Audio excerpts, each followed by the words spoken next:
Okay, today we're going to talk about fundamental trigonometric identities. And these are things about trig that are always equal. So here's a couple of basic ones. We know that the sine of theta is equal to, no, that's not really how I wanted to go about this. Sorry, back up. We know the cosecant of theta is equal to the reciprocal of sine.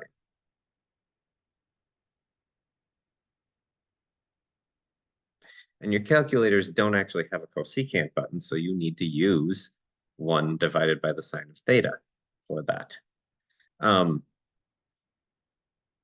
Likewise, the sine of theta, is equal to 1 over the cosecant. The secant of theta is equal to 1 over cosine. And likewise, the cosine of theta is equal to 1 over secant. So these are reciprocal functions. The cotangent of theta is equal to 1 over tangent of theta, or reciprocal of tangent of theta. Tangent of theta is equal to 1 over cotangent. We also learned before that tangent is equal to sine of theta over cosine of theta. So thus cotangent of theta is equal to cosine of theta over sine of theta. And I think we've talked about that briefly in chapter 4. So these are some real basic reciprocal identities. Notation thing.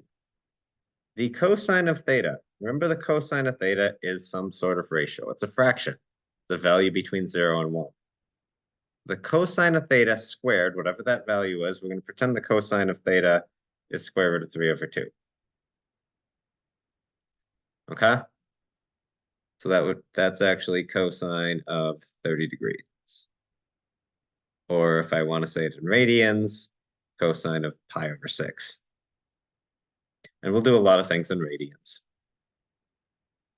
This can be notated for shorthand as cosine squared theta. Your calculator cannot do this. You will not be able to enter it like this in your calculator. You must enter it like that on your calculator. So with parentheses, cosine squared. What does it mean? Well, it means I square the cosine value. So if I'm looking at cosine of 30 squared or cosine of pi over 6 squared, since those are the same, that's square root of 3 over 2 squared. Square the square root of 3, I get 3 over 4. So cosine squared of pi over 6, 3 over 4. This is called the Pythagorean identity. And there's a lot of forms of this. Identity or identities. The book has some of them. I'm going to show you some more. Basically, all they are is rearranged versions of the same thing. This is the most basic trig identity there is. Cosine squared plus sine squared, or I probably usually say it's sine squared plus cosine squared, is equal to 1. I'm going to show you why. Using A, B, and C. This is a right triangle, A, B, C. We know that A squared plus B squared equals C squared. That's the Pythagorean theorem. And we know that, yeah, that's been proven long time. So sine of my angle, theta, put theta there, equals B over C. Cosine of theta equals A over C, adjacent over hypotenuse. So sine squared of theta equals B squared over C squared. And cosine squared of theta equals A squared over C squared. So I'm going to take the Pythagorean theorem here, and I'm going to divide both sides by C squared.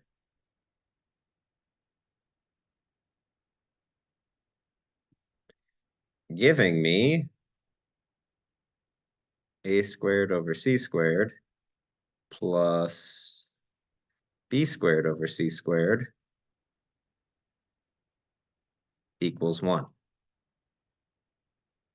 Well, hey, look, a squared over c squared, that's cosine squared theta, plus b squared over c squared is sine squared theta equals 1. I just proved that identity because I knew the Pythagorean theorem. That's why they're called the Pythagorean identities. So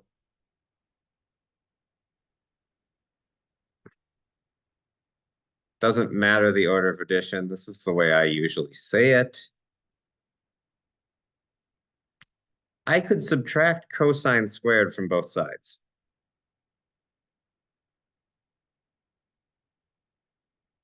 Oops, that wasn't quite, I'm getting ahead of myself. I don't really want the equals either.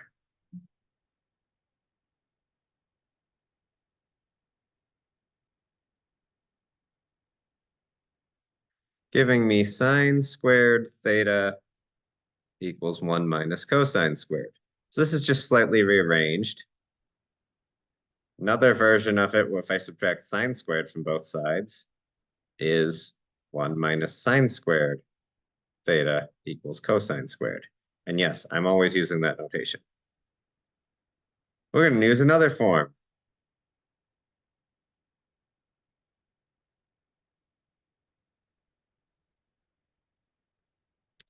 Now I'm going to divide by sine squared.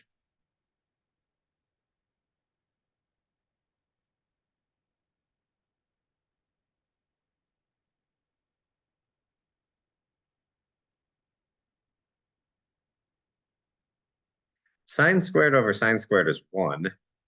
Cosine squared over sine squared is cotangent squared. 1 over sine squared is cosecant squared. This could be rearranged as this as well.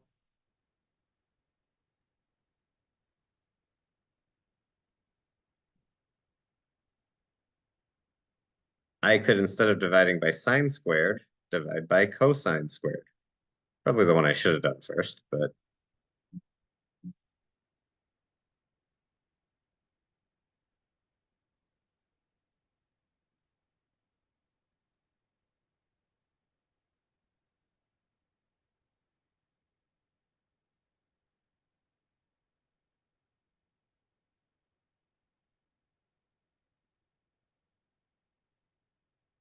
and that gives me sine squared over cosine squared is tangent squared theta plus 1. 1 over cosine is secant.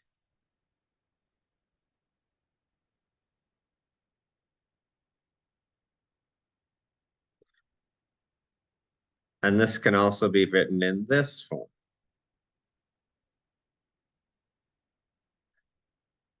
These all become highly useful identities in calculus and in trig. So if you want a quick shortcut to where those identities are,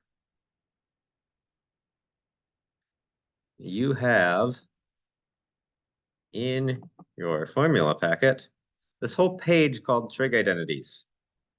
So far, the identities I have shown you are, here's all the Pythagorean identities.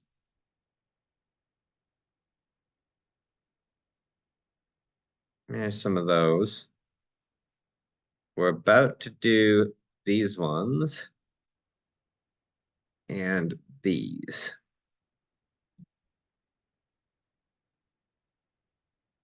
So I'm going to show you the ones in the upper right. So you probably want your formula packet. I'm going to show them to you with the unit circle. So we know that. So we're going to call these theta, and this way negative theta. So we know that the sine is the y-coordinate, the cosine is the x-coordinate. So if I do negative theta, or negative x, however I want to look at it. Coming down here, I negate my y coordinates so I can bring the negative in front. The cosine, however, does not change. These are the same cosines. That carries all the way around the unit circle. So likewise, those apply to cosecants.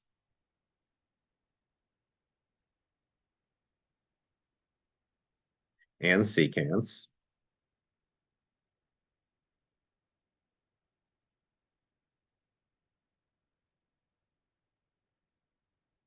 Tangent being sine over cosine.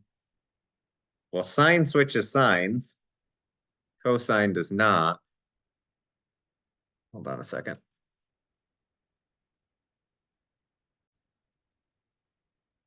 Okay, so tangent being sine switches signs, cosine does not.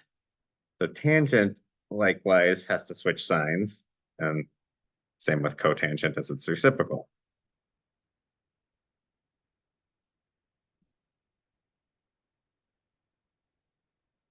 Again, all of these are in your formula packet.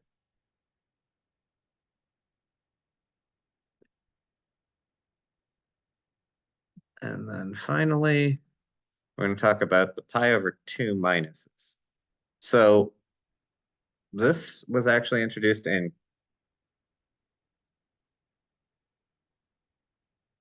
geometry. So I got my angle here, theta. Because the three angles of a triangle add to 90 minus theta, A, B, C, we know sine theta equals A over B over C.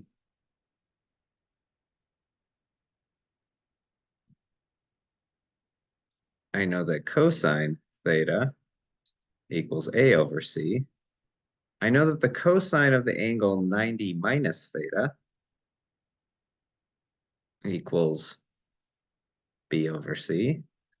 And the sine of the angle 90 minus theta equals A over C. Oh, hey, look, cosine of theta equals sine of 90 minus theta. Or, in terms of radians, 90 is pi over 2.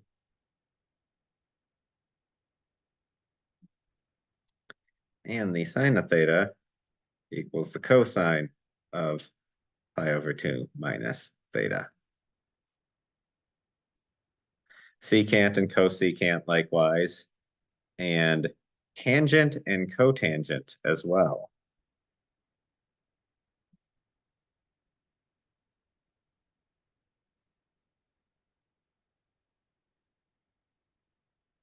Okay.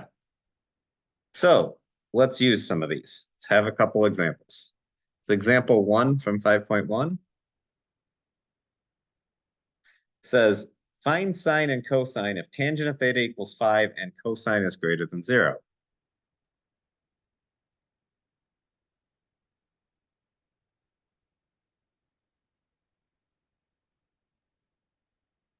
So a couple ways I can do this.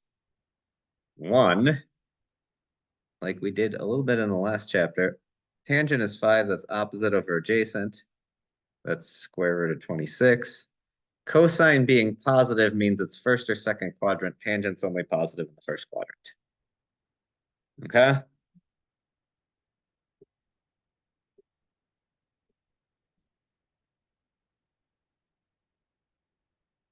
So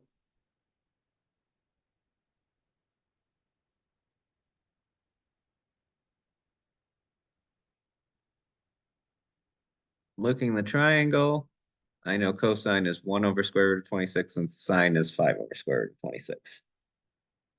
Using identities, I know from my Pythagorean identity that secant squared theta is 1 plus tangent squared theta. So that means 1 plus 5 squared equals the secant squared.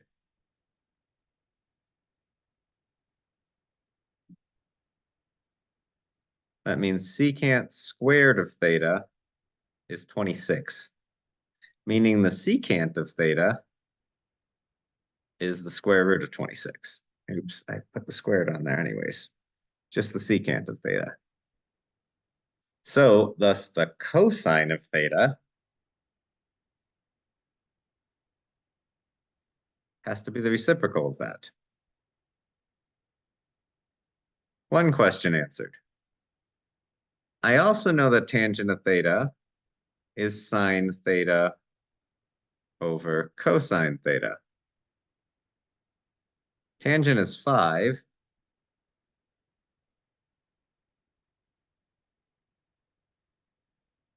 And I'm going to multiply both sides by cosine before I put my fraction in.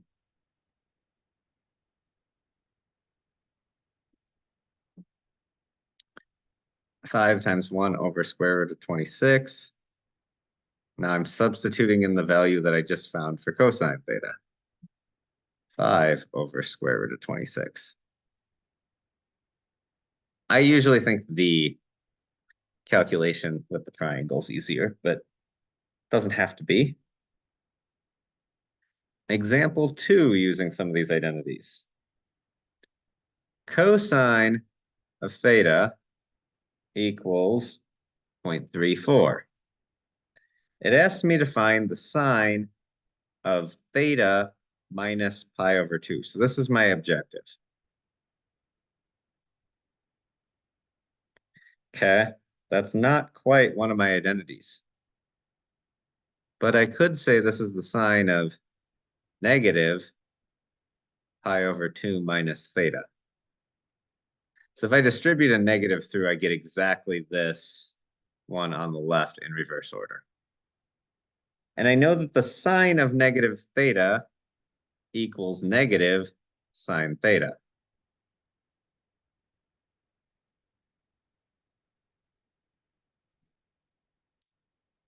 And I know that sine of pi over 2 minus theta, another one of my identities, is that is cosine of theta. Cosine of theta is 0.34, so this is negative 0.34.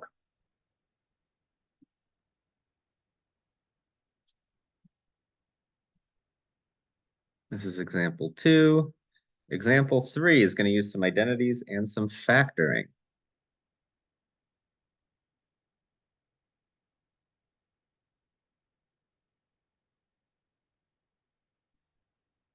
So it says to simplify this.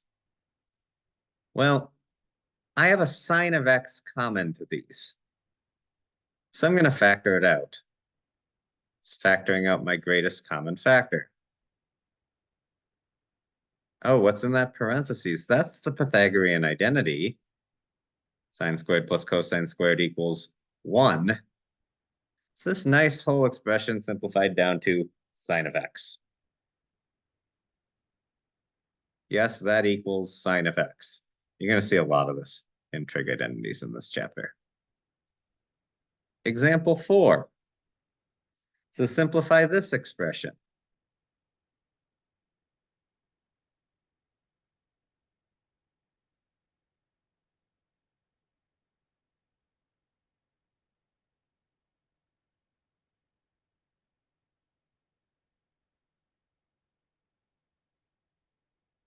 And then this is divided by sine squared. Not equals. I'm simplifying an expression. So first thing I'm going to do is expand the top, FOIL it out.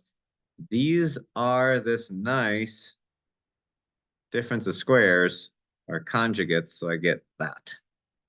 Secant squared x minus 1 by one of my Pythagorean identities, top right corner of your identity sheet, is tangent squared.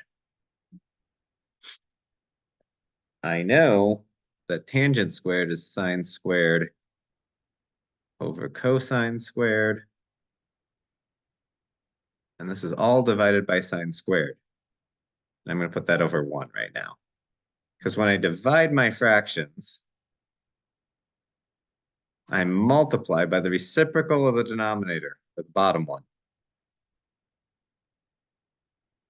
And hey, look, cancel out my sine squared when I multiply, and I get 1 over cosine squared x, which equals secant squared x. So yes, this whole thing simplified into secant squared x.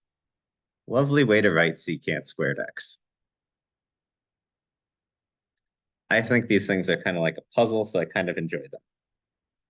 Example 5, we're going to do the same thing, but we're going to combine fractions. So we're going to do a lot of simplifying in this section.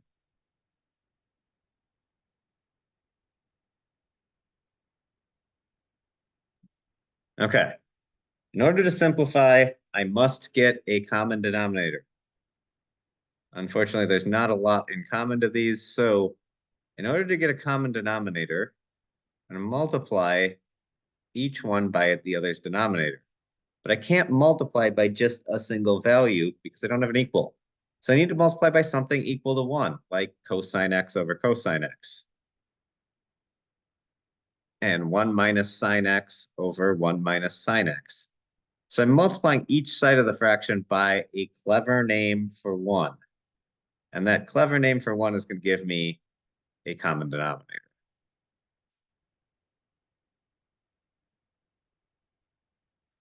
And I am not going to distribute there.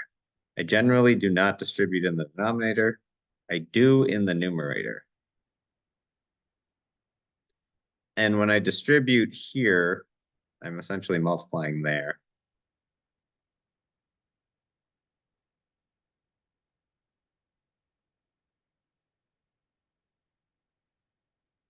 I might actually end up distributing a little bit in the denominator. Now I've got a common denominator, so I can put my numerators and denominators together. This minus, I'm going to distribute to here and here.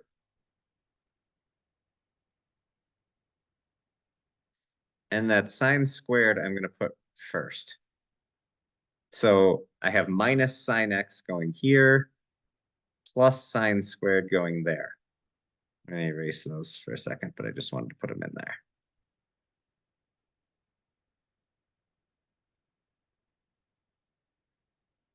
And it looks like, I'm looking at the book, they find it helpful to distribute. This, no, they don't. What am I doing? Why did I distribute? I do not want to distribute. My numerator, cosine squared plus sine squared is 1.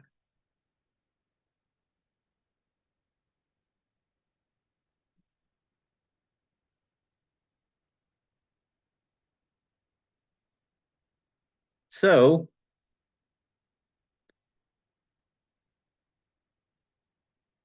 my 1 minus sine x's can cancel.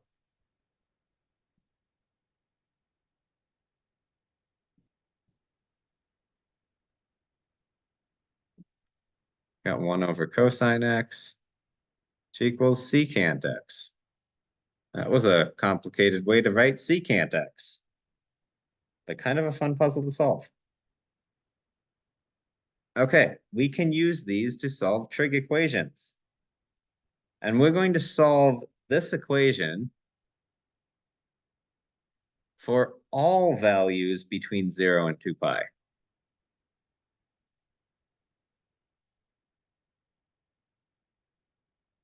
So first thing I'm going to do, so all values 0 to 2 pi. 2 pi is not included here because it's coterminal to 0, so it's already included with the 0. So we're not going to put that one in twice. So first thing I'm going to do is convert my cotangent to sines and cosines. And we know that cotangent is equal to cosine x over sine x. I could cross multiply, but this is going to be easier because I need to get rid of my denominators. If I multiply everything both sides by sine x, so I distribute to both sides of the equation, the sine x's cancel. And I'm left with cosine cubed x equals cosine x. I'm going to gather them to the same side and factor because if I divide the one side out, it eliminates answers. So now I've got a common factor of cosine x.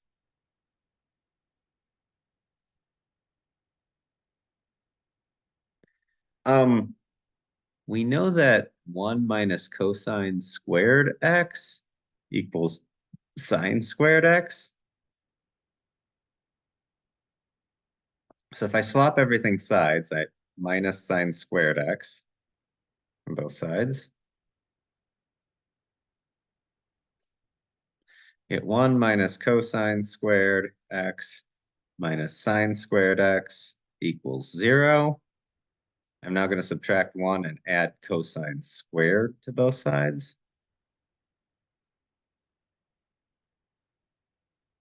And I get negative sine squared x equals cosine squared x minus 1. So I had the same thing but backwards. So I'm going to substitute it out. So I know both of these equal 0. And I've got factored either of my factors equal 0.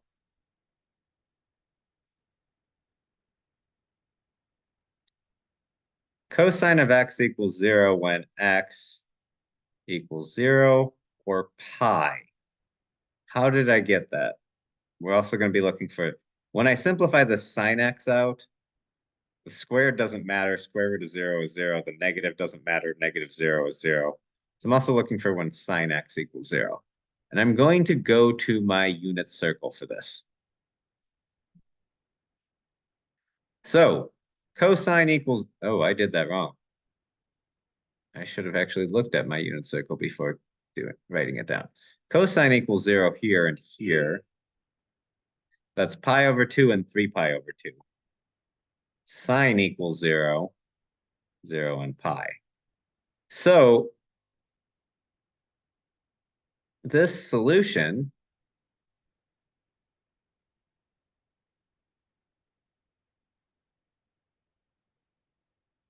is cosine, I said, was pi over 2 and 3 pi over 2. The sine is 0 and pi. And all four of those work. Problem though, my original had a cotangent and a sine in the denominator. When sine is 0 does not work. Those are extraneous solutions. So my two answers are simply these two.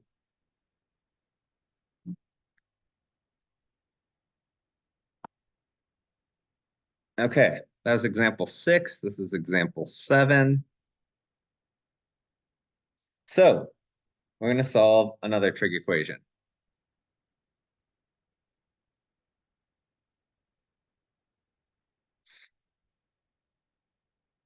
First thing I'm going to do is set it equal to 0.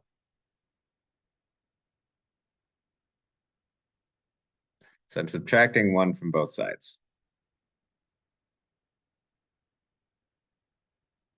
Now, I'm going to use a little technique called U substitution. You don't necessarily have to on this one. But sometimes you'll end up with something. This is a quadratic. If you want, you can use the quadratic formula. I'm going to choose factoring because this is a pretty easy factoring problem. 2u positive 1 here and negative 1 here. 2u plus 1 is positive 2u minus 1u is positive u. So ultimately, I'm looking for where 2u minus 1 equals 0 or 2 sine x minus 1 equals 0. If you solve for u, you must actually solve for sine x. And sine x plus 1 equals 0. So sine x equals negative 1. 2 sine x equals 1, sine x equals 1/2. So now I'll look at my unit circle for those. Where does sine equal -1 and where does it equal 1/2? 1/2, remember sine is a y coordinate. These two values, pi over 6, 5 pi over 6, and equals -1 down here at 3 pi over 2. There's no denominators here to make any of this not work. So x equals pi over 6, 5 pi over 6, 3 pi over 2.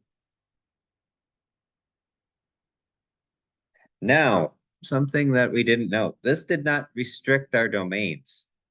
And we know that we get coterminal angles by adding 360 or 2 pi. These are in radians, so it's got to be 2 pi. So what we're going to do, any multiple of 2 pi, I can also subtract 2 pi. So any multiple of 2 pi, so 4 pi. So n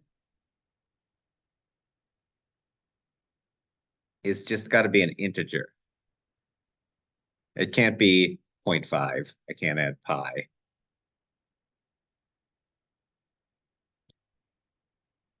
And so for integers n, I just add this little symbol 2n pi, and that tells me it repeats really an infinite number of times. We've often not gone past 4 coterminal angles because you're capable of continuing to add 2 pi or subtract 2 pi as many times as you want. Okay? And so this is a formal answer. If you are taking a placement exam on Alex, that's the system you had to use for your placement exam for CEI, it's pretty common. They like this plus 2n pi.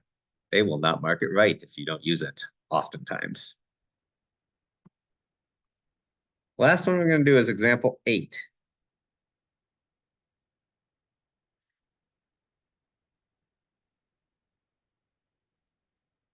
So 0.7 isn't a value on my unit circle. The only way to do one that isn't a value on my unit circle is to use a calculator. So I'm going to grab the calculator app, and we're going to graph this.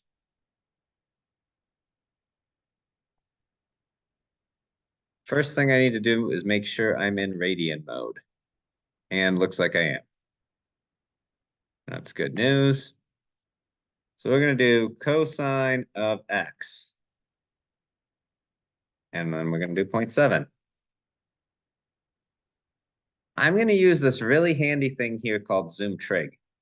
Zoom trig will number your axes like we did graphing with pi over 2, I think. Yeah, you're a little bit past 2 pi. This is 2 pi here. No, this is 2 pi. Yeah, it looks like it takes you to about 3 pi.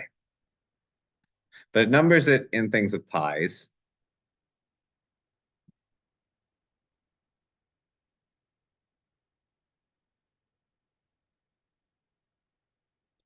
So this here, right here, when it finishes its wave is 2 pi.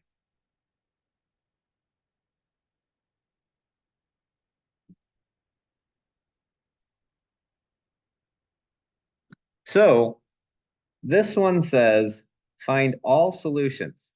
So I'm going to find the solutions between 0 and 2 pi. And then I'll just put the plus 2n pi.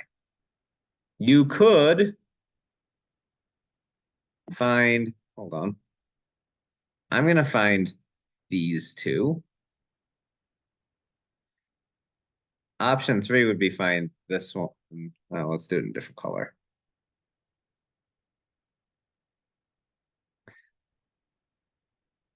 You could find these two as well, which is what I think the book actually does in this example. And it says find all, so we're going to need that 2n pi thing. So, second trace, intersect. First curve, second curve. My guess just has to be closest to the one I'm doing. 0.79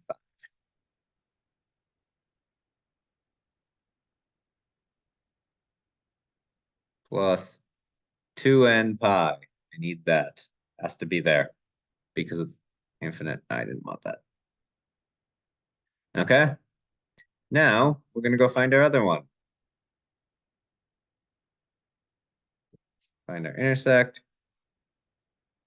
Curve 1 is that one. Curve 2 is this. Now this is really important. I put my guess next to the one I want. 5.488.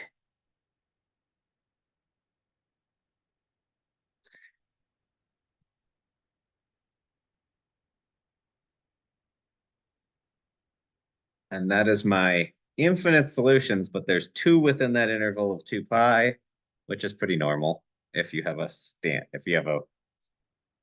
period of 2 pi. And so that gives me my two intersections. That is it for 5.1.